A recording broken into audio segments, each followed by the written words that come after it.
श्री स्वामी समर्थ. स्वागत आहे तुमचं सोनाली न्यू शेअरिंग या चॅनलमध्ये. आजच्या व्हिडिओमध्ये आपण गणपती बाप्पाचं विसर्जन कसं करावं याबद्दलची माहिती ऐकणार आहोत. आपल्याकडे गणपती बाप्पाची स्थापना झालेली आहे आणि काहींकडे गणपती बाप्पा हा 1.5 दिवसांचा, 5 दिवसांचा, 9 दिवसांचा, 7 दिवसांचा आणि काहींकडे 11 दिवसांचा असतो. तर या दिवशी गणपती बाप्पांचं विसर्जन नेमकं कसं करावं हेच या व्हिडिओमध्ये आपण बघणार आहोत. काही ठिकाणी खूप शास्त्रशुद्ध पद्धतीने गणपती बाप्पाचं विसर्जन केलं जातं, तर काही ठिकाणी अत्यंत साध्या सोप्या पण योग्य अशा पद्धतीने गणपती बाप्पाचं विसर्जन केलं जातं. तर ह्या व्हिडिओमध्ये मी तुम्हाला अत्यंत साध्या सोप्या पण योग्य अशा पद्धतीने गणपती बाप्पाचं विसर्जन कसं करावं हेच मी तुम्हाला सांगणार आहे. कारण प्रत्येकाकडे इतका टाईम नसतो की गणपती बाप्पाचे पूर्ण विधिवत ते विसर्जन करू शकतील. तर ह्या व्हिडिओमध्ये आपण साध्या सोप्या पद्धतीने गणपती बाप्पाचं पण अचूक विसर्जन कसं करावं हेच बघणार आहोत. चला तर मग व्हिडिओला सुरुवात करूया. गणपती बाप्पाच्या विसर्जनाच्या दिवशी आपण ज्या दिवशी विसर्जन करणार आहोत त्या दिवशी जो मनुष्य गणपती बाप्पा हलवणार आहे, म्हणजे तुमच्या घरातलं कोणीही स्त्री पुरुष जर गणपती बाप्पा हलवणार असतील तर त्यांनी स्वच्छ असे कपडे घालावे. त्यानंतर त्या दिवशी संध्याकाळी नेहमीप्रमाणे गणपती बाप्पाची पूजा करावी. त्यांना फूल, दुर्वा, उकडीचे मोदक किंवा तळणीचे मोदक ठेवले तरीही चालतील किंवा खिरीचा नैवेद्य केला तरीही चालणार आहे. असे पदार्थ अर्पण करून त्यांची पूजा करावी. त्यानंतर त्यांना आपल्याला एक शिदोरी द्यायची असते. गणपती बाप्पासोबत एक शिदोरी दिली जाते.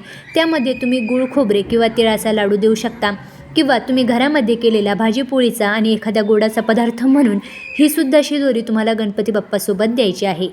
त्यानंतरच आपल्याला गणपती बाप्पांना सांगायचं आहे की गणपती बाप्पा, मी तुमची इतके दिवसांची स्थापना माझ्या घरामध्ये केलेली आहे आणि कुठला हेतू धरून जर तुम्ही गणपती बाप्पाची स्थापना केली असेल तर गणपती बाप्पांना ते देखील सांगायचं आहे की माझी ही इच्छा पूर्ण व्हावी या हेतूने मी तुमची स्थापना केली होती आणि आज तुमचं मी विधिवत तुमची विसर्जन करणार आहे. तर माझी कोणतीही इच्छा असेल ती तुम्ही पूर्ण करा असं म्हणायचं आणि गणपती बाप्पा मोरया, पुढच्या वर्षी लवकर या असं म्हणून गणपती बाप्पांना त्यांच्या मूळच्या जागेवरून आपल्याला हलवायचं आहे.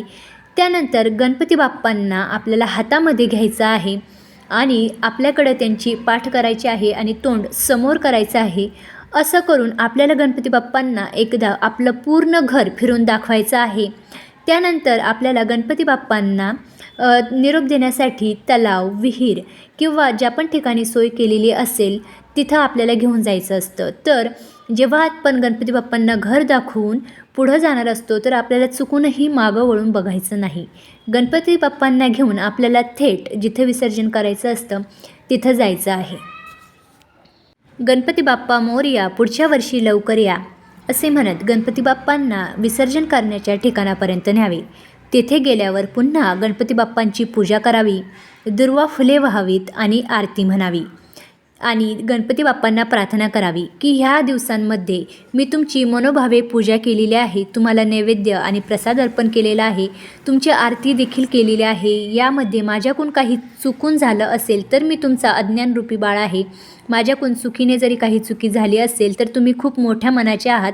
माझ्या सर्व चुकांना क्षमा याचना करा आणि माझी केलेली सेवा ही तुमच्या चरणी रुजू करून घ्या असं म्हणून गणपती बाप्पांना प्रार्थना करावी. त्यानंतर गणपती बाप्पांना उचलून पाण्याजवळ विसर्जन करण्यासाठी घेऊन जावे. 2दा गणपती बाप्पांना पाण्यात घालावे आणि वरती काढावे. 3रे वेळी गणपती बाप्पांच्या नावाचा जयघोष करून त्यांना पाण्यामध्ये सोडून द्यावं. त्यानंतर तिथून आपल्याला गणपती बाप्पा विसर्जन केल्यानंतर तिथून आपल्याला वाळू आणि म्हणजे किंवा खडे आपल्याला घरी घेऊन यायचे आहेत. जर तुम्ही विहिरीजवळ गणपती बाप्पा विसर्जन केल्या तर तिथून खडे आणावे लागतील आणि नदीकाठी किंवा टँकवरती जर तुम्ही गणपती बाप्पा विसर्जन केल्या तर तिथून आपल्याला वाळू आणावी लागेल. तर ही वाळू आपल्याला आपण जिथे गणपती बाप्पा बसवलेला असतो तिथे ठेवायची आहे.